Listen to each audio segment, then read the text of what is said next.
Good afternoon everyone. मैं doctor S K. Yadav फिर से आप सभी का एक बार स्वागत करता हूं अपने सुपर 100 प्रोग्राम के बायोलॉजी लेक्चर के अंदर।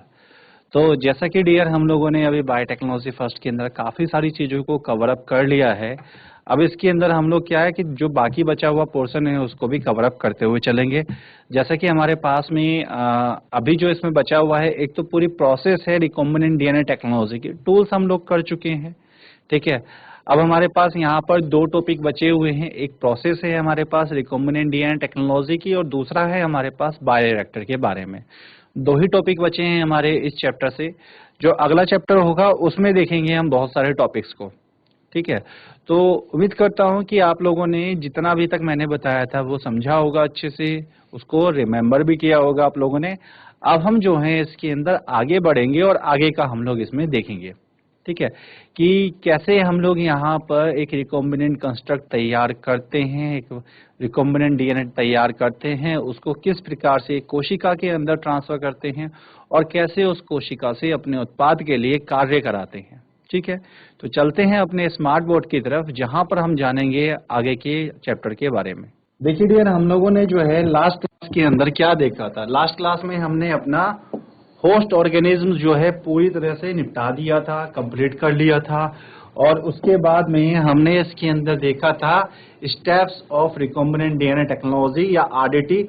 तो पहला स्टेप बताया था isolation of DNA from organism, दूसरा बताया था cutting of gene, separation of gene by electrophoresis, फिर तीसरा बताया था multiplication of gene by PCR. इसके बाद आया construction of recombinant DNA by adding foreign gene into the vector. फिर बताया था हमने ट्रांसफॉर्मेशन ऑफ होस्ट सेल, और लास्ट में था selection of pure recombinant cells by selectable markers. ठीक है, अब हम एक एक करके इन 6 चरणों को समझेंगे और उसके अंदर जानेंगे कि किस प्रकार से हम लोग अपना ये तैयार करते हैं। तो चलिए शुरू करते हैं इसके अंदर। तो सबसे पहले तो हम यहाँ पे बात करेंगे कि हमने बताया कि यहाँ पर हमें क्या करना होगा, आइसोलेशन करना पड़ेगा जेनेटिक मटेरियल का। तो पहला जो स्टेप था इसके अंदर हमारे पास था आइसोलेशन ऑफ डीएनए। ठीक है, from the source, from the source. अब जो भी सोर्स रहेगा हमारा, उससे डीएनए को प्राप्त करना है। ठीक है, मतलब सोर्स से डीएनए को प्राप्त करने की प्रक्रिया। अब देखिए, सबसे पहली चीज तो हम यहाँ पे बात करते हैं कि सोर्स हमारा क्या होगा। तो सोर्स वो बनेगा जिसका लक्षण हमें चाहिए अपने नए होस्ट के अंदर। ठीक है, तो हम क्या बताते हैं, यह वह जीव होता है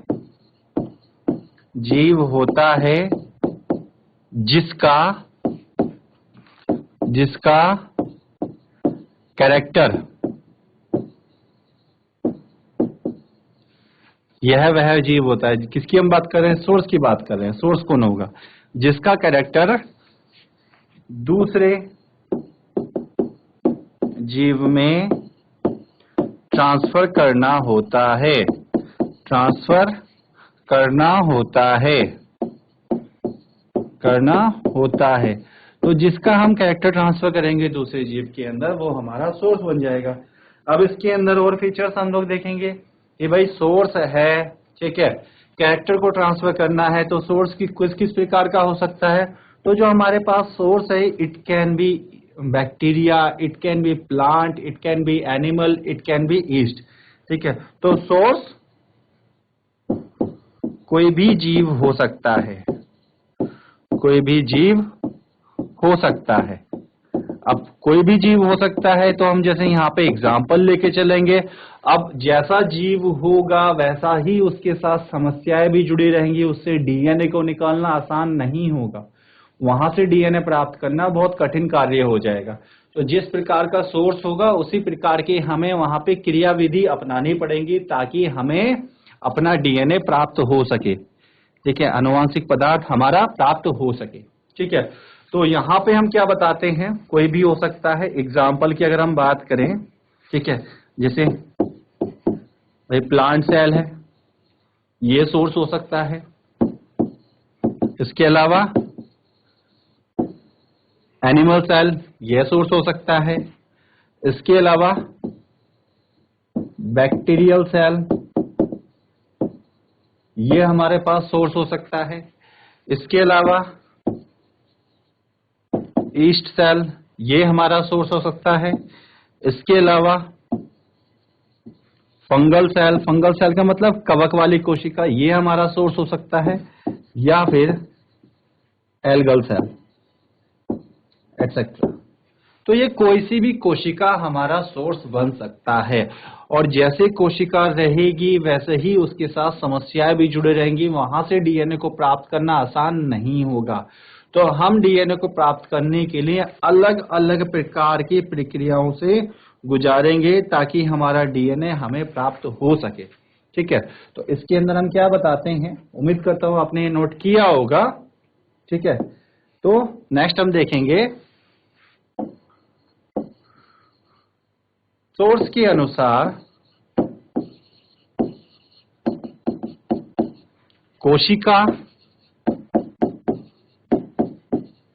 की संरचना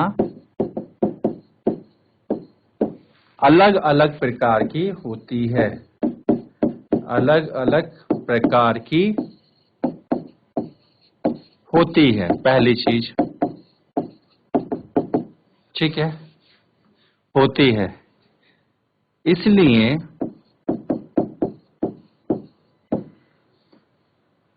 डीएनए आइसोलेशन, इसलिए डीएनए आइसोलेशन के मेथड्स भी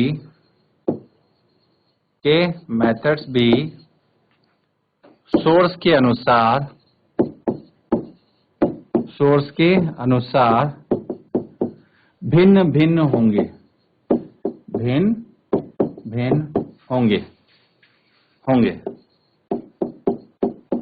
ठीक है, देखिए प्रोकैरियोट सेल से डीएनए को प्राप्त करना थोड़ा सा आसान होता है क्योंकि डीएनए वहां पे नग्न होता है। यूकेरियोटिक कोशिका के अंदर डीएनए को प्राप्त करना थोड़ा कठिन कार्य होता है क्योंकि पहली चीज वह केंद्रक के अंदर प्रेजेंट रहेगा। जो केंद्रक है हमारा वो मेम्ब्रेनस संरचना है, वहां से प्राप्त करना। और दूसरा जो यूकेरियोटिक सेल होती है उसका डीएनए क्रोमोसोम के रूप में या फिर क्रोमेटिन के रूप में रहेगा। तो वहां पे क्रोमोसोम या क्रोमेटिन को प्राप्त करना थोड़ा सा मुश्किल कार्य होता है। ठीक है, तो हम क्या बताते हैं कि यूकेरियोटिक कोशिका की तुलना में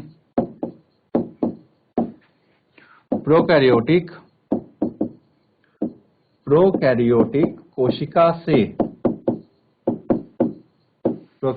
कोशिका से डीएनए को प्राप्त करना आसान होता है,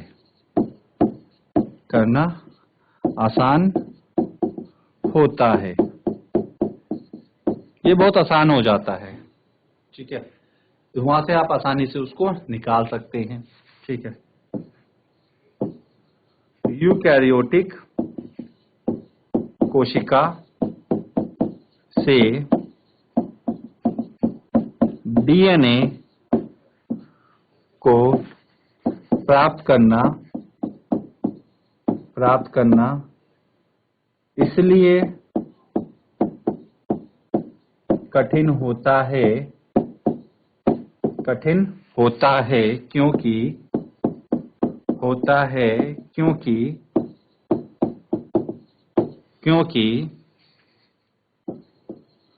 यूकैरियोटिक कोशिका का डीएनए कई मेम्ब्रेन्स के द्वारा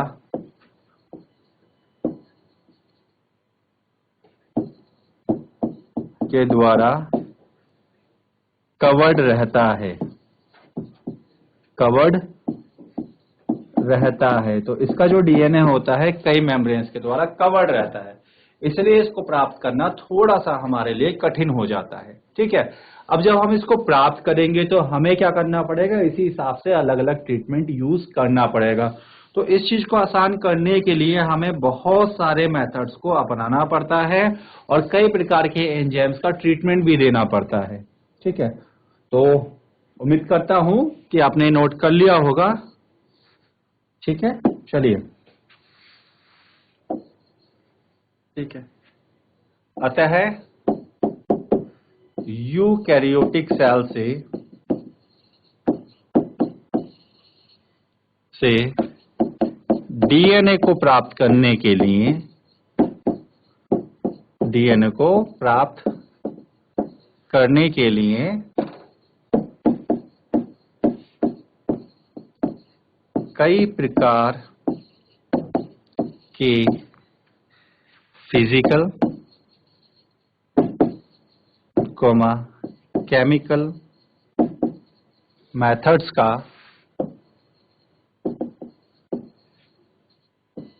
उपयोग करना पड़ता है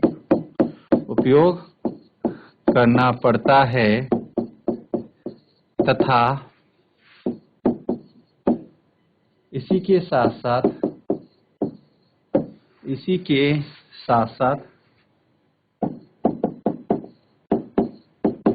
साथ कई प्रकार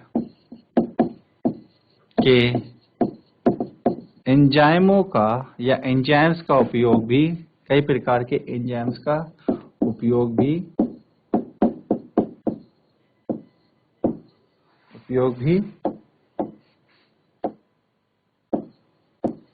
करते हैं, जैसे कि अब देखिए हम कौन कौन से एंजाइम का उपयोग करते हैं। जैसे हम लाइसोजाइम का उपयोग करते हैं, ठीक है, सेल्यूलोज का एंजाइम यूज करते हैं, सेल्यूलेजेस इसका उपयोग करते हैं। इसके अलावा काइटिनेजेस का उपयोग करते हैं, पैक्टिनेजेस का उपयोग करते हैं, प्रोटीएजेस का उपयोग करते हैं,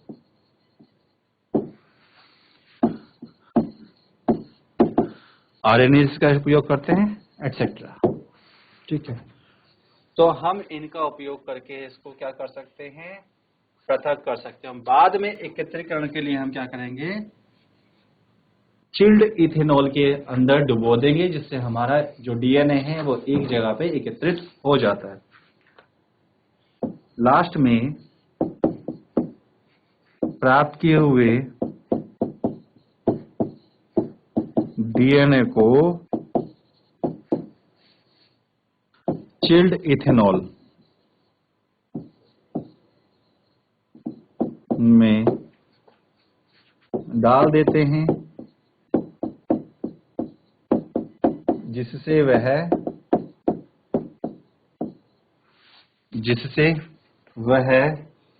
प्रेसिपिटेट हो जाता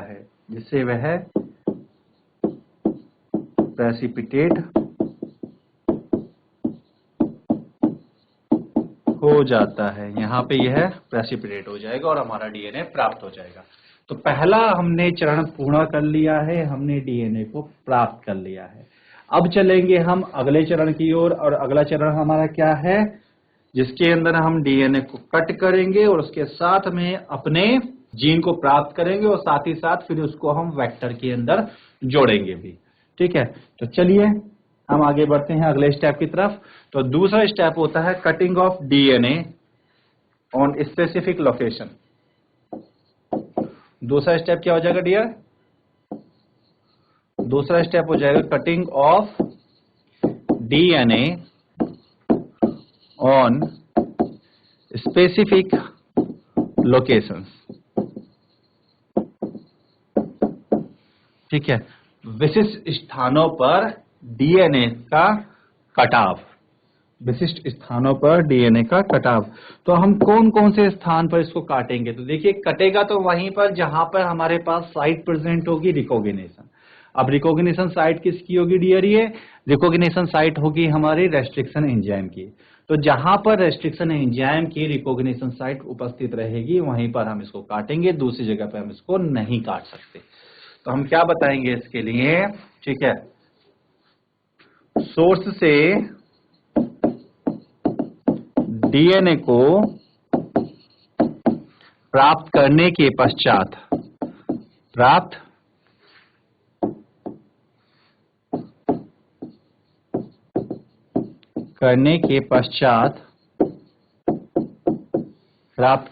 पश्चात डीएनए तथा वेक्टर, ये डीएनए किसका है डियर? सोर्स का डीएनए है, ठीक है। चाहे तो हम इसको ऐसे भी लिख सकते हैं, पश्चात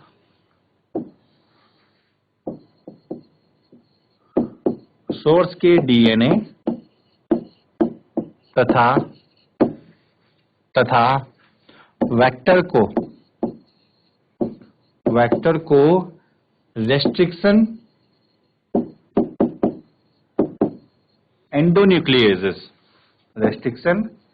एंडोन्यूक्लिएजेस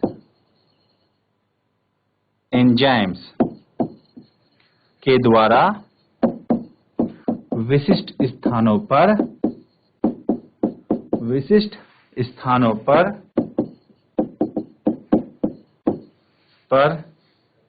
काट दिया जाता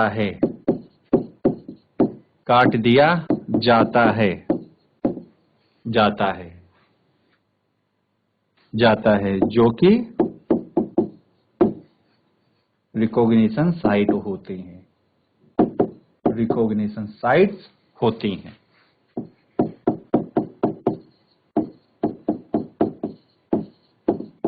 तो रिकॉग्निशन साइट कौन सी होंगी? वो विशिष्ट स्थान जहां पर हम लोग रेस्ट्रिक्शन एंजाइम द्वारा काट देंगे।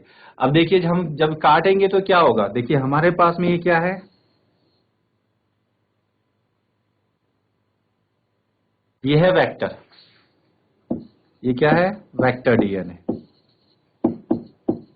है ना। प्लस हमने यहां पे क्या किया? सोर्स डीएनए को भी दिखाते हैं। जो सोर्स डीएनए है तो ये हमारे पास में आ गया सोर्स डीएनए, ठीक है, ये सोर्स डीएनए हो गया। अब इस सोर्स डीएनए के अंदर से हमारे पास में क्या है? कोई स्पेसिफिक जीन है, हम उसको प्राप्त करना है, ठीक है। हमने क्या किया? एंजाइम कटिंग करी। हमने क्या किया? एंजाइम से कटिंग कर दी। किसके? कौन सा एंजाइम होगा डियर? Restriction enzyme. हमने रेस्ट्रिक्शन एंजाइम से कटिंग की, हमें क्या प्राप्त हुआ?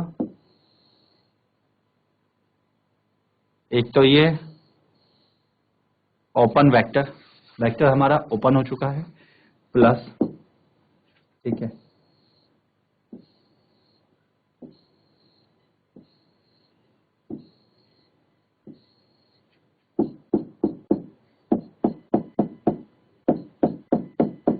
ये हमारा सोर्स का डीएनए है। सोर्स के डीएनए में हमें क्या मिला? ये है हमारे पास जीन। ये क्या मिला हमारा? Gene of interest. ये है हमारा जीन ऑफ इंटरेस्ट जो हमें चाहिए। तो हमारा जीन हमें प्राप्त हो गया है, हमने कटिंग कर दिया। लेकिन अगर आप देखेंगे तो अभी यहां पर जीन ऑफ इंटरेस्ट और दूसरे भी हमारे पास में डीएनए के फ्रेगमेंट एक साथ प्रेजेंट हैं। तो अब हमें क्या करना पड़ेगा? हमें उनको सेपरेट कराना पड़ेगा। तो कटिंग तो हमने करा दी है, अब हमें इनको सेपरेट भी कराना पड़ेगा। तो देखिए यहां पे इतना काम कर लिया हमने, ठीक है। ये क्या है? अब ओपन वेक्टर, ये ओपन वेक्टर हो गया। यहाँ पे जीन ऑफ इंटरेस्ट हमारा प्राप्त हो गया। अब देखिए हमने पीछे वाले स्टेप्स की अगर बात करें तो हमने क्या बताया था उसके अंदर? यहाँ पे क्या बताया था? आइसोलेशन ऑफ डीएनए फ्रॉम, ठीक है, ऑर्गेनिज्म से हमने इसको आइसोलेट कर लिया। अब हमने कहा था कटिंग ऑफ जीन, ठीक है, एंड सेपरेशन ऑफ जीन, ठीक। कटिंग भी दिखानी है हमें, सेपरेशन भी दिखाना है। तो कटिंग तो हम लोग डियर यहाँ पर कर चुके हैं, आप लोगों ने देख लिया, ठीक है। ये देखिए कटिंग हमने कर ली है। अब क्या करना पड़ेगा? हमें सेपरेशन करना पड़ेगा जीन का। अब सेपरेशन कैसे करेंगे उसको समझते हैं। तो सेपरेशन बहुत आसान हो जाएगा, ठीक है। तो जो हमारा सोर्स डीएनए है जिसमें हमारा जीन ऑफ इंटरेस्ट प्रेजेंट था, हमने उसको रेस्ट्रिक्शन एंजाइम से काटा, छोटे छोटे फ्रेगमेंट्स बन गए हैं। अब हम क्या करेंगे, हम जेल इलेक्ट्रोफोरेसिस का उपयोग करेंगे और उसके माध्यम से हम अपने जीन ऑफ इंटरेस्ट को बाकी डीएनए के थ्रेड्स के साथ में या फ्रेगमेंट से अलग कर देंगे। ठीक है, तो हम क्या बताते हैं, अब सोर्स डीएनए के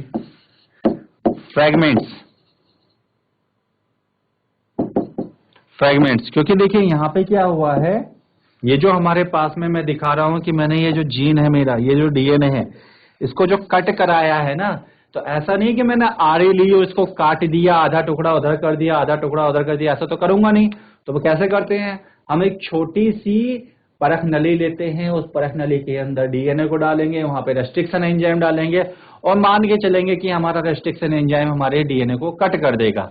अब वो जो कट किए हुए पीसेज है वो भी कहां प्रेजेंट रहेंगे, टेस्ट ट्यूब के अंदर प्रेजेंट रहेंगे। अब क्योंकि इसका साइज बहुत छोटा होता है, हम सेल को अपने हाथ से नहीं उठा सकते, तो ये तो सेल के अंदर पाए जाने वाले छोटे से अणु हैं, इनको कैसे उठा पाएंगे। तो इसलिए हम क्या करते हैं, हम जो भी हमारे पास मिक्सचर है सोर्स ट्यूब के अंदर, मतलब जो हमारे पास ट्यूब के अंदर मिक्सचर है जिसके ऊपर हमने रेस्ट्रिक्शन एंजाइम का उपयोग किया था, उस मिक्सचर को एग्रोस जेल इलेक्ट्रोफोरेसिस के द्वारा, ठीक है, सेपरेट कराएंगे और उसमें जितने भी फ्रेगमेंट्स हैं उनको अलग कर लेंगे। अब सोर्स डीएनए के फ्रेगमेंट्स को एगेरोस जेल इलेक्ट्रोफोरेसिस की प्रक्रिया से गुजारते हैं, जिससे हमारा जीन ऑफ इंटरेस्ट,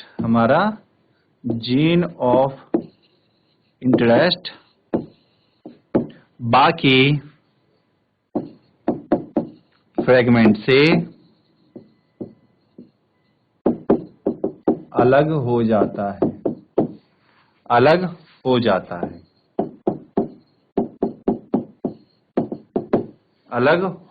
अब कैसे अलग होगा, देखिए हमने क्या किया, ये हमारे पास क्या है, ये टेस्ट ट्यूब है। अब इस टेस्ट ट्यूब के अंदर क्या है हमारे पास,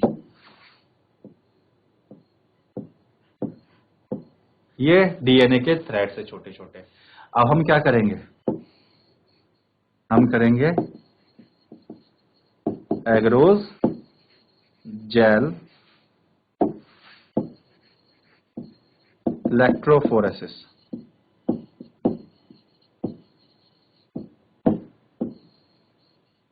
एग्रोस जेल इलेक्ट्रोफोरेसिस।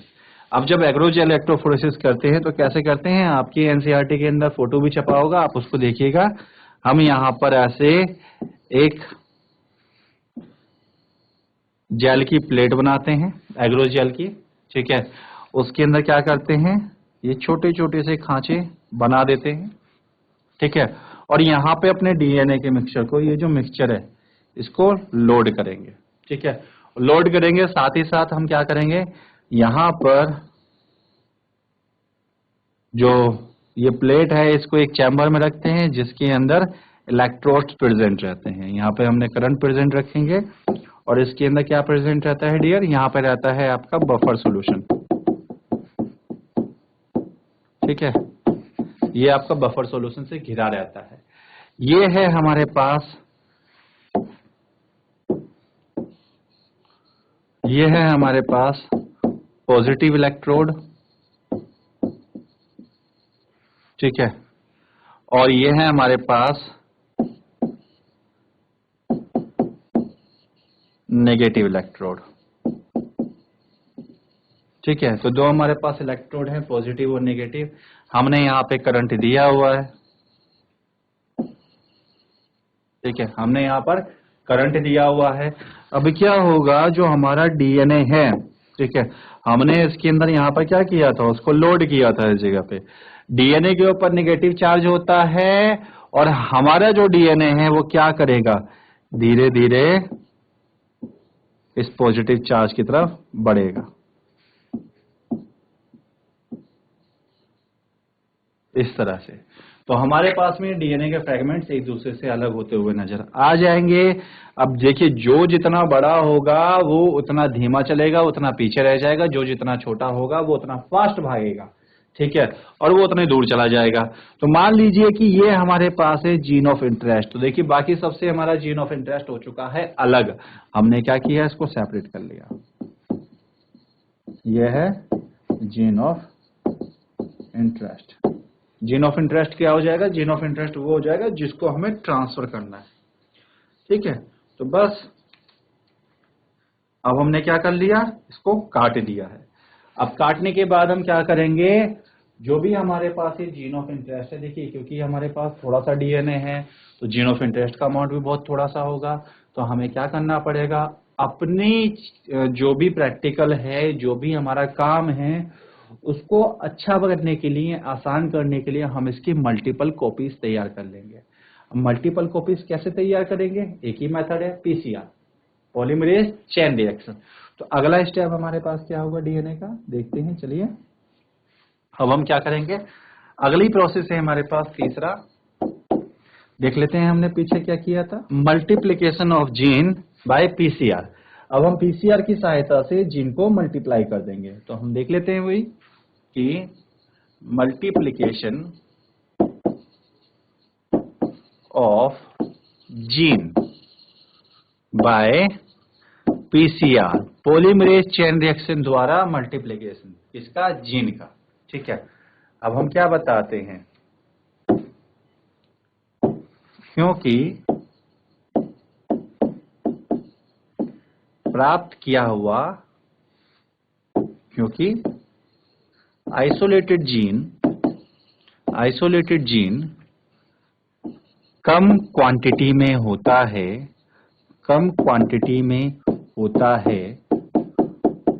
है, इसलिए पीसीआर की सहायता से, पीसीआर की हेल्प से इस जीन की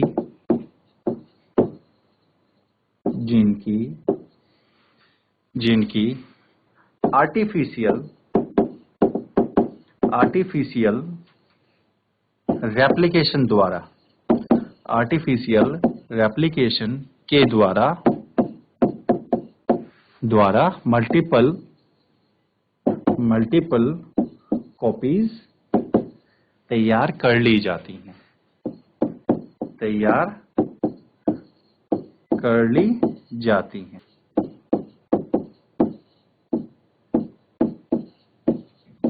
हम क्या करेंगे, पीसीआर टेक्निक का उपयोग करेंगे और आर्टिफिशियल रेप्लिकेशन, देखिए रेप्लिकेशन कोशिका के अंदर होता है, हम कोशिका में ना करके हम एक टेस्ट ट्यूब के अंदर रेप्लिकेशन कराएंगे, तो वो क्या हो जाएगा, आर्टिफिशियल रेप्लिकेशन। तो हम आर्टिफिशियल रेप्लिकेशन करने के लिए हम क्या करेंगे, पीसीआर। तो पीसीआर की सहायता से हम लोग कर रहे हैं यहाँ पर मल्टीपल कॉपीज को तैयार, ठीक है। अब यहाँ पे हम बात करेंगे, जो पीसीआर है इसकी फुल फॉर्म क्या होती है, पहले मैं आपको बता देता हूँ। जो कई बार क्वेश्चन पूछ लिया आता है, पीसीआर स्टैंड्स फॉर, पीसीआर की फुल फॉर्म क्या है, तो पीसीआर होता है आपका, कोई मशीन नहीं है, ये एक रिएक्शन है। कौन सी रिएक्शन है, polymerase chain reaction, polymerase chain reaction.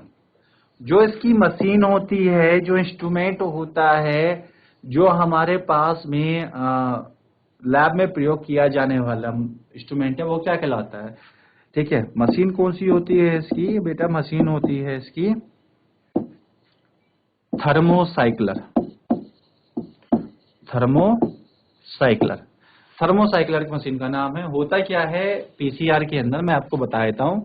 जो हमारे पास में पीसीआर होता है, जब हम उसको करते हैं तो यहाँ पे क्या अलग अलग टेम्परेचर का यूज करते हैं। तो पीसीआर के अंदर हमारे पास कुछ स्टेप्स होते हैं, हम उस स्टेप्स को फॉलो करते हैं, ठीक है। तो देखते हैं क्या होता है। देखिए थर्मोसाइक्लर के अंदर तो हम बताते हैं कि पीसीआर वह रिएक्शन होती है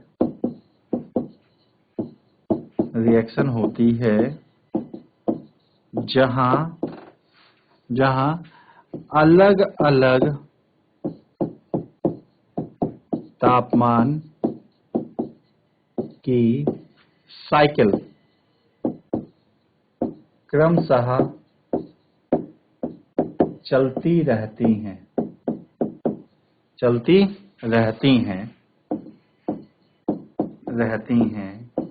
एवं इन्हीं तापमान की साइकिल्स पर सभी एंजाइम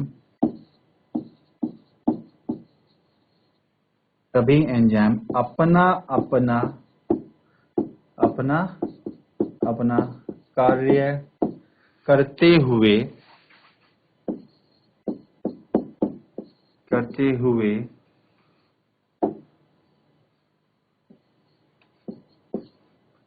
डीएनए रेप्लिकेशन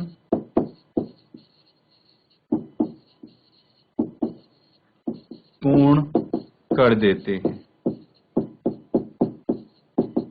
ठीक है बेटा, बाकी तो आप लोगों का पीसीआर जो होता है ना आपके उसके पास आ जाता है, वाला जो आप पढ़ते हैं मॉलिक्यूलर बेसिस ऑफ इनहेरिटेंस, उसके अंदर आ जाता है। ठीक है, तो उम्मीद करूंगा कि वहां पे आप लोगों ने पढ़ रखा होगा। ठीक है, आप इसको फटाफट से नोट कर लीजिए। हम आगे बढ़ते हैं इसमें। बाकी मैं आपको बताया तो जो पीसीआर होता है इसमें 3 टेम्परेचर चलते हैं। थोड़ा सा याद दिलाए तो आपको, जो पीसीआर की प्रोसेस चलेगी, और यहाँ पे जो हम बताते हैं ना, देखिए जो पीसीआर होता है, मैंने आपसे कहा यहाँ पे आप देख सकते हैं कि टेम्परेचर की साइकिल्स चलती हैं, है ना, तापमान की साइकिल चलती हैं, क्रम से चलती रहती हैं। तो टेम्परेचर की हमारे पास में 3 अलग अलग टेम्परेचर की साइकिल चलती हैं। तो जो पीसीआर होता है, यहाँ पर जो टेम्परेचर होता है ना, अगर मैं आपसे कहूं शॉर्ट फॉर्म में पीसीआर की प्रोसेस को, तो ये जो टेम्परेचर होता है इसकी 3 साइकिल्स चलेंगी। देखिए जो सीक्वेंस है वो मैं आपको बता रहा हूं कि सीक्वेंस में चलेंगी साइकिल। तो हमारे पास में 3 टेम्परेचर की साइकिल लगातार चलेंगी। पहला टेम्परेचर जो हमारे पास होता है वो होता है 95 डिग्री सेंटीग्रेड। ठीक है, दूसरा टेम्परेचर होता है 56 डिग्री सेंटीग्रेड, और जो तीसरा टेम्परेचर होता है ये होता है 72 डिग्री सेंटीग्रेड। ये हमारे पास 3 टेम्परेचर चलेंगे। जो पहला टेम्परेचर है इसके ऊपर जो हमारे पास प्रोसेस चलेगी ये कहलाएगी डीनेचुरेशन। ये कहलाती है डीनेचुरेशन। जो हमारे पास दूसरा टेम्परेचर आया है ये कहलाती है प्रोसेस यहां पर एनेलिंग। ये कहलाएगी एनेलिंग। और जो तीसरी हमारे पास है ये कहलाएगी एक्सटेंशन। यह कहलाएगी एक्सटेंशन। तो देखिए कुल मिला के हमारे पास में ये 3 प्रोसेस चलेंगी। कौन कौन सी? Denaturation, annealing and extension. ये 3 प्रोसेस हमारे पास चलेंगी। तो डीनेचुरेशन के अंदर क्या होता है? Separation of DNA strands. तो यहां पे दोनों स्ट्रैंड्स क्या होंगे? अलग अलग हो जाएंगे। दोनों स्ट्रैंड डीएनए के डबल स्ट्रैंडेड स्ट्रक्चर होता है, तो दोनों स्ट्रैंड अलग अलग हो जाएंगे। एनेलिंग के अंदर क्या होता है? यहां पर जो आरएनए प्राइमर है वो बाइंड कर जाता है हमारे डीएनए के साथ जब एक्चुअल आपका रेप्लिकेशन होता है। लेकिन यहाँ पे आरएनए का प्राइमर यूज नहीं करते, हम डीएनए का प्राइमर यूज करते हैं। तो हम क्या बताते हैं? हमारा यहाँ पे होता है binding of primer DNA on the specific sequence on the specific sequences in DNA strands। तो दोनों ही स्ट्रैंड्स के ऊपर बाइंड करेगा ये। ठीक है, और इसके बाद हम बात करेंगे एक्सटेंशन की। तो एक्सटेंशन में क्या होता है? जिस प्रकार से हमारे पास में जो आपका रेप्लिकेशन होता है, तो रेप्लिकेशन के अंदर आप पढ़ते थे कि जो आरएनए प्राइमर है उसके आगे जो डीएनए पॉलीमरेज होता है वो नए न्यूक्लियोटाइड्स को प्री एग्जिस्टिंग स्ट्रैंड्स को रीड करते हुए ऐड करता चला जाता है। तो यहाँ पे एक्सटेंशन में क्या होगा? क्योंकि आरएनए प्राइमर नहीं है, यहाँ पे खाली हमारे पास प्राइमर डीएनए है। तो यहाँ पे वहां पे आरएनए प्राइमर को हमें हटाना पड़ रहा था, लेकिन यहाँ पे हटाने की जरूरत नहीं है क्योंकि प्राइमर हमारा खुद का डीएनए है। तो डीएनए प्राइमर के आगे हम नए न्यूक्लियोटाइड्स को ऐड करेंगे। तो हम क्या कर रहे हैं? जो प्राइमर है उसकी लंबाई को बढ़ा रहे हैं। तो इसलिए क्या कहलाएगा? एक्सटेंशन। तो हम क्या बताते हैं, ठीक है, इसको कि DNA polymerases adds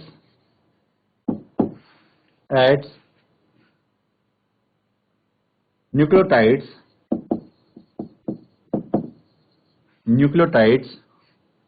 after primer DNA over the template strand तो हम क्या बताते हैं हिंदी में, इसका मतलब ये हुआ कि डीएनए पॉलीमरेज टेम्पलेट स्ट्रैंड क्या हो जाता है डियर, टेम्पलेट स्ट्रैंड वो होगा जिसके साथ अभी हमारा प्राइमर जुड़ा हुआ है, ठीक है। तो टेम्पलेट डीएनए पॉलीमरेजेज टेम्पलेट स्ट्रैंड के ऊपर प्राइमर डीएनए के आगे न्यूक्लियोटाइड्स को जोड़ता चला जाता है। बस यहाँ पे हमारे पास हो गया। तो ये एक पूरे टेम्परेचर की साइकिल चली है, देखिए, ठीक है, यहां से लेकर यहां तक। तो यहां पर हमारे पास एक बार रेप्लिकेशन होगा। अब जितनी बार ये आप प्रोसेस को रिपीट करते जाएंगे उतनी बार डीएनए का अमाउंट डबल होता चला जाएगा। पहले डबल स्ट्रैंडेड था, अब क्या होगा, हमारे पास एक रिएक्शन पूरी हुई तो हर एक स्ट्रैंड 2 में कन्वर्ट हो जाएगा, तो 2 मॉलिक्यूल बन जाएंगे, ठीक है। पहले सिंगल मॉलिक्यूल था, 2 मॉलिक्यूल बन गए, फिर एक साइकिल होगी, फिर 2 से 4 बनेंगे, फिर तीसरी साइकिल होगी, 4 से 8 बनेंगे, फिर चौथी साइकिल होगी, 8 से 16 बनेंगे। बस ये इसी तरह से आपका बनता चला जाएगा, जितने साइकिल होगी उसका दुगना होता चला जाएगा।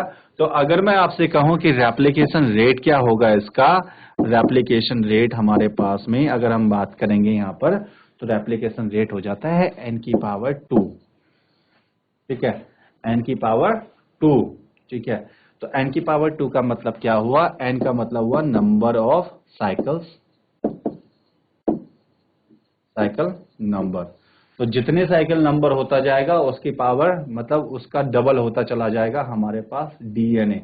ये जो रेट हो जाएगा इसका फास्ट होता है बहुत ज्यादा, ठीक है। चलिए आगे बढ़ते हैं हम लोग, ठीक है।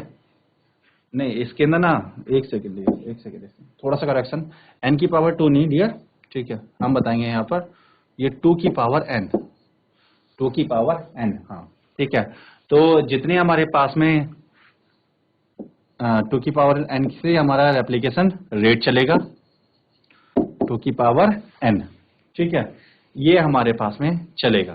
तो इसमें क्या होगा कि जितना हमारे पास में साइकिल होती जाएगी उसका अमाउंट बढ़ता चला जाएगा उतना हमारे दुगनी रेट से, ठीक है। चलिए तो यहाँ पे हमने क्या कर दिया, हमने यहाँ पर अपना रेप्लिकेशन भी कंप्लीट करा दिया है। अब हम इसके बाद जो आगे देखेंगे, यहाँ पर हम देखेंगे अगला स्टेप क्या है इसके अंदर, यहाँ पर तो देखिए हमने क्या बताया था, यहाँ हमने बताया था कि मल्टीप्लिकेशन कराने के बाद में कंस्ट्रक्शन ऑफ, ठीक है, recombinant DNA by adding foreign gene into the vector. अब हम यहाँ पे करेंगे, देखिए अब हमारे पास में जीन मल्टीपल कॉपीज में आ चुका होगा। अब हम क्या करेंगे, उसका यहाँ पर वेक्टर के साथ जोड़ेंगे। तो हम क्या बताएंगे अब अगला स्टेप, तो ये था हमारे पास में तीसरा स्टेप शायद, हाँ ठीक है। अब हम देखेंगे चौथा स्टेप, ठीक है। तो स्टेप नंबर 4 हम देख लेते हैं, ठीक है। स्टेप नंबर 4 है हमारा construction of recombinant DNA, construction of recombinant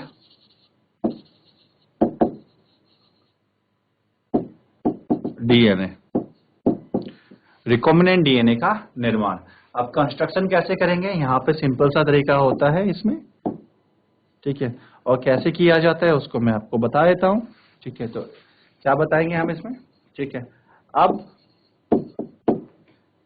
gene of interest, अब जीन ऑफ इंटरेस्ट को वेक्टर के साथ जोड़कर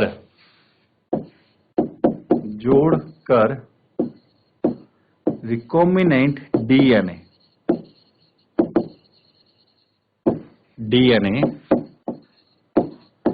बना लिया जाता है। तो देखिए, जब तक हमारे पास में जो जीन है वेक्टर के साथ नहीं जुड़ेगा, तब तक हम नहीं कहेंगे कि हमारा रिकॉम्बिनेंट डीएनए बनके तैयार हो गया है। तो उसके लिए हमें जोड़ना पड़ेगा। जब हम जोड़ देंगे तब हम कहेंगे कि हाँ भाई, वाकई में हमारा रिकॉम्बिनेंट डीएनए तैयार हो चुका है। तो कैसे किया जाता है उसको समझिए, ठीक है। इसके लिए, ठीक है, जीन ऑफ इंटरेस्ट तथा वेक्टर को एक टेस्ट ट्यूब में एक साथ रखकर लाइगेजेस, बताया था पीछे, डीएनए लाइगेजेस, ब्रैकेट में लिख दीजिए लाइगेजेस के साथ में डीएनए लाइगेजेस का ट्रीटमेंट दिया जाता है। अब ये लाइगेजेस क्या करेगा डियर? देखो, हमने जो काटा था इसको और वेक्टर को, जो हमारे पास डीएनए है सोर्स का उसको, जो वेक्टर है, दोनों को हमने काटा था एक ही आपके रेस्ट्रिक्शन एंजाइम से। तो दोनों ही आपके स्ट्रैंड जो कटे हैं, जो भी जीन कटे हैं, वो एक ही टारगेट लोकेशन से कटे होंगे, अलग अलग से नहीं कटे होंगे। तो इसका मतलब उस लोकेशन पे फिर से दोबारा से जोड़ा जा सकता है। तो जिस जगह पे हमने वेक्टर को काटा था रेस्ट्रिक्शन एंजाइम का उपयोग करके, उसी जगह पे हमारा जो जीन ऑफ इंटरेस्ट है वो हमारे इसके साथ जुड़ेगा, ठीक है। तो हम क्या थे, एक साथ रख के लाइगेज का ट्रीटमेंट दिया जाता है, जिससे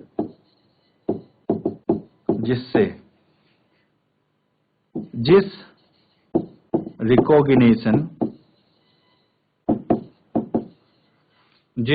रिकॉग्निशन साइट पर रेस्ट्रिक्शन एंजाइम ने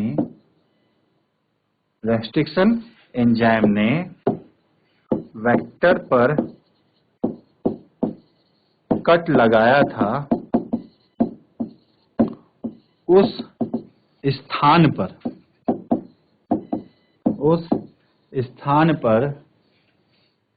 जीन ऑफ इंटरेस्ट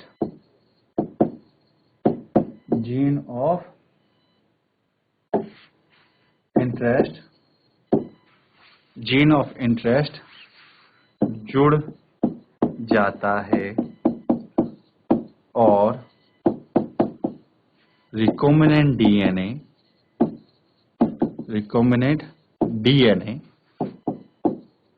तैयार हो जाता है।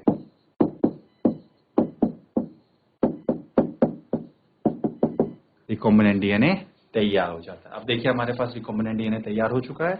अब हम इसके अंदर आगे बढ़ेंगे, अगले प्रोसेस को देखेंगे।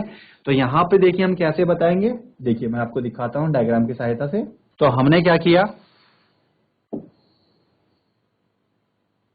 ये लिया वेक्टर, ठीक है, ये देखिए ओपन है, ओपन वेक्टर, ठीक है, प्लस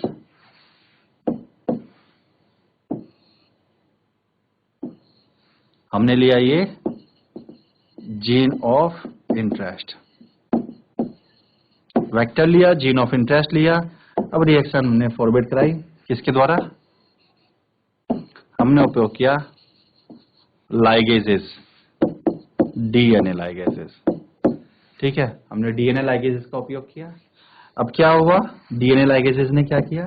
देखिए, डीएनए लाइगेजेस ने हमारा रिकॉम्बिनेंट कंस्ट्रक्ट तैयार कर दिया।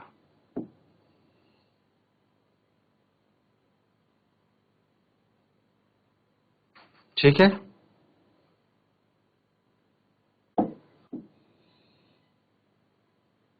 देखिए हमारे पास में क्या आ गया, ये रिकॉम्बिनेंट कंस्ट्रक्ट हमारा तैयार हो गया। ठीक है, तो ये पिंक वाला क्या हो गया, जीन ऑफ इंटरेस्ट, बाकी हो गया हमारा वेक्टर। तो हम क्या बता देंगे अब इसको, ये बन गया रिकॉम्बिनेंट डीएनए। कैसे बना recombinant DNA?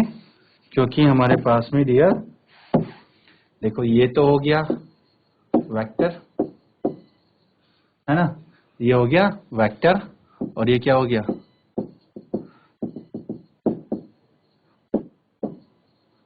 Gene of interest. अब जीन ऑफ इंटरेस्ट और वेक्टर दोनों को मिला के हमारा तैयार हो गया रिकॉम्बिनेंट डीएनए।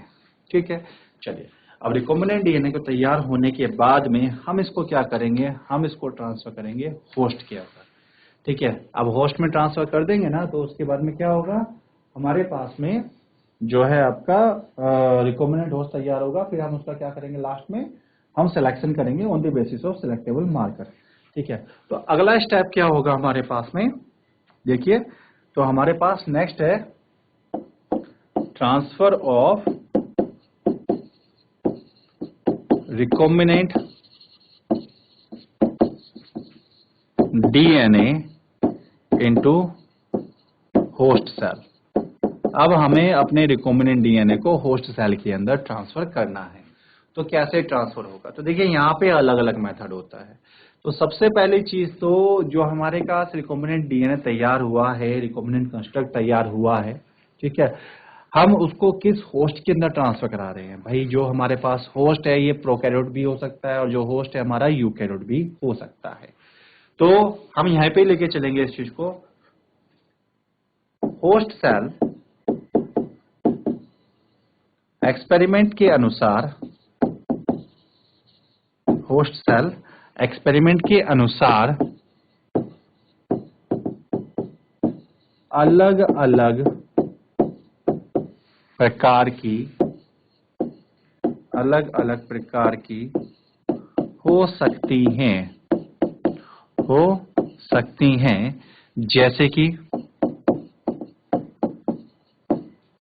बैक्टीरिया हो सकता है, यीस्ट हो सकता है, ठीक है, या फिर फंजाई हो सकता है, ठीक, या फिर एल्गी हो सकता है, या प्लांट सेल हो सकता है, एंड ठीक है एनिमल हो सकता है, ये एनिमल हो सकता है। अब देखिए आप इसके अंदर से जो बैक्टीरिया है ये प्रोकैरियोट है, जो ईस्ट है, जो फंजाई है, जो एल्गी है, जो प्लांट है और जो एनिमल है ये हमारे यूकैरियोट्स है। तो इनके अंदर जो है ट्रांसफर का मेथड अलग अलग होता है। ठीक है, तो हम क्या बताते हैं कि प्रोकैरियोट्स में जीन ट्रांसफर, अब देखिए जो भी हमारे पास डीएनए बनाया है रिकॉम्बिनेंट, ये भी तो जीन ही है, तो इसका ट्रांसफर भी जीन ट्रांसफर कहलाएगा। ठीक है, प्रोकैरियोट्स में जीन ट्रांसफर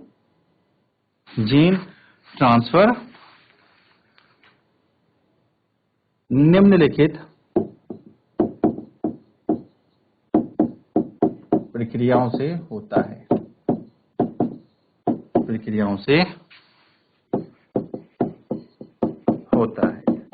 ठीक है। अब कौन कौन सी प्रक्रिया है जिससे हमारा जीन ट्रांसफर होता है, जैसे ट्रांसफॉर्मेशन,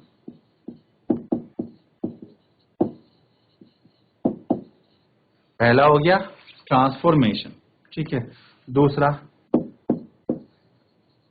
ट्रांसडक्शन, हम ट्रांसफॉर्मेशन से कर सकते हैं, ट्रांसडक्शन से कर सकते हैं, ठीक है, और लास्ट होता है इसके अंदर कॉन्जुगेशन।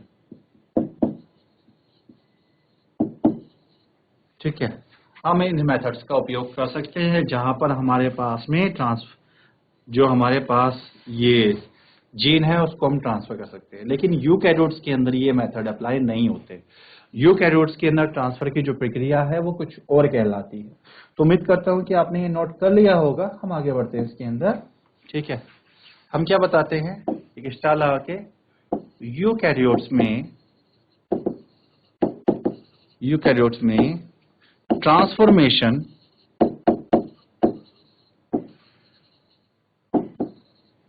के स्थान पर जीन ट्रांसफर की प्रक्रिया की प्रोसेस ट्रांसफैक्शन, यहां से देख लीजिएगा, ट्रांसफैक्शन कहलाती है, कहलाती है। तो ये ट्रांसफेक्शन कहलाती है हमारी। अब जो ट्रांसफेक्शन होता है निम्नलिखित प्रकार से होता है। It can be achieved following method. यह निम्न प्रकार से किया जा सकता है, किया जा सकता है। तो हम इसको निम्नलिखित प्रकार से कर सकते हैं। कैसे कर सकते हैं? जैसे पहला, ठीक है, पहला हो जाता है हमारे पास यहाँ पे माइक्रो इंजेक्शन। एक छोटा सा इंजेक्शन लेंगे, उसमें अपने ये रिकॉम्बिनेंट कंस्ट्रक्शन को रखेंगे और उससे जो है हमारी सेल के अंदर ट्रांसफर कर देंगे। दूसरा इलेक्ट्रोपोरेशन, दूसरा हो जाता है इलेक्ट्रोपोरेशन। इलेक्ट्रोपोरेशन के अंदर क्या होगा कि हम एक करंट अप्लाई करेंगे जिससे छोटे छोटे टेम्परेरी छिद्र बन जाएंगे और उससे हमारा डीएनए एंटर कर जाएगा। तीसरा होता है बायोलिस्टिक्स या जीन गन, जीन गन और बायोलिस्टिक्स।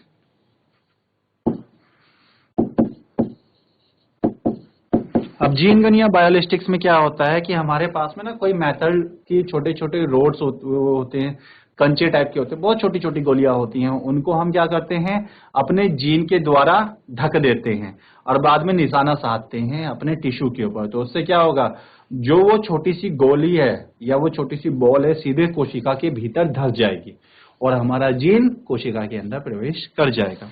और चौथा तरीका होता है वायरल इन्फेक्शन। ठीक है, हम वायरस के द्वारा इन्फेक्शन करा देंगे या बैक्टीरिया के द्वारा इन्फेक्शन करा देंगे और हमारा जीन ट्रांसफर हो जाएगा। आखिरी होता है इन्फेक्शन ऑफ वायरस और बैक्टीरिया, वायरस अथवा एक बैक्टीरिया के इन्फेक्शन के द्वारा। जब इन्फेक्शन होगा तो वायरस या बैक्टीरिया की कोशिका सेल में प्रवेश करेगी और वहां जाके हमारे डीएनए को छोड़ देगी। That simple. ठीक है, तो यहाँ पे हम जीन ट्रांसफर कर देते हैं और लास्ट में जो हमारे पास देखेंगे हम, वो आता है सिलेक्शन। ठीक है, अब सिलेक्शन किसके द्वार पे होगा, रिकॉम्बिनेंट सेल्स का हमारे सिलेक्टेबल मार्कर्स के आधार पर। ठीक है, लास्ट आता है डियर, यहां पर हम बता देंगे सिलेक्शन ऑफ रिकॉम्बिनेंट। अब वो भी कौन सी, प्योर होस्ट सेल। भाई हमने करा तो लिया लेकिन अब सिलेक्शन भी तो कराना है। तो सिलेक्शन जो होगा हमारा किसके बिहाफ पे होगा, यहाँ पे सिलेक्शन होता है डियर हमारे। ठीक है, किसके आधार पर, जो हमारा सिलेक्टेबल मार्कर था उसके आधार पर। ठीक है, तो हम क्या बताते हैं, प्योर रिकॉम्बिनेंट, प्योर रिकॉम्बिनेंट कोशिका को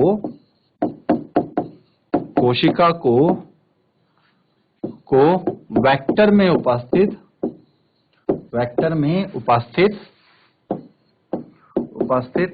सिलेक्टेबल मार्कर्स की सहायता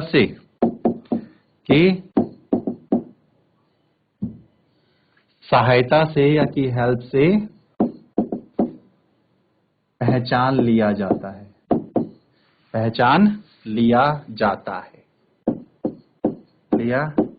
है और उसे फर्दर एक्सपेरिमेंट्स के लिए सेलेक्ट कर लिया जाता है, फर्दर एक्सपेरिमेंट्स के लिए सेलेक्ट कर लिया जाता है। अब देखिए हमारे पास जो सेल प्योर नहीं है वो तो हमारे काम की नहीं है, जो प्योर है वो हमारे काम में आएगी। अब ये एक्सपेरिमेंट क्या होगा, तो यहाँ पे देखेंगे हम प्योर सेल है, ठीक है, कौन सी, रिकॉम्बिनेंट। अब जो हमने या तो जो प्रोडक्ट जो जीन था हमारे पास में, हम उसको क्या करेंगे, इधर भी क्या करेंगे, कल्चर करेंगे और इधर भी क्या करेंगे, कल्चर मतलब संवर्धन करेंगे सेल का। अब यहाँ पे क्या करेंगे, कल्चर करके स्टोर कर लेंगे। ठीक है, हमने इसको संचित कर लिया भविष्य के लिए। और यहाँ पे क्या करेंगे, कल्चर करके हम क्या करेंगे, यहाँ पे कल्चर करके हम इससे प्रोडक्ट बनाएंगे, प्रोडक्ट फॉर्मेशन। ठीक है, तो जो हमें प्रोडक्ट चाहिए उसका निर्माण कराएंगे, बात खत्म। और यहीं पे हमारे पास बायोटेक्नोलॉजी का चैप्टर फर्स्ट होता है समाप्त। उम्मीद करता हूं कि आप सभी लोगों ने इसको एंजॉय किया होगा। मैं आशा करता हूं कि आप लोगों को जो मैंने जानकारी दी है, आप लोग उस जानकारी से संतुष्ट होंगे। ठीक है, बाकी जो है भविष्य के अंदर हम लोग क्या करेंगे, क्योंकि हमारा तो देखिए अभी इस वीक का तो समाप्त हो चुका है। अब नेक्स्ट वीक के अंदर हम लोग क्या करेंगे, अपना नया चैप्टर शुरू करेंगे। ठीक है, अब आप लोगों के पास टाइम बहुत कम है, एग्जाम पास में आ चुके हैं, तो मैं आप लोगों से आशा करूंगा कि आप लोग अब पढ़ाई पे पूरा फोकस हो जाएंगे। तो अपना टाइम आ चुका है आप लोगों का पढ़ाई पे फोकस होने का, तो पढ़ाई पे फोकस हो जाइए। ठीक है, पढ़ते रहिए, स्वस्थ रहिए और आगे बढ़ते रहिए। All the best.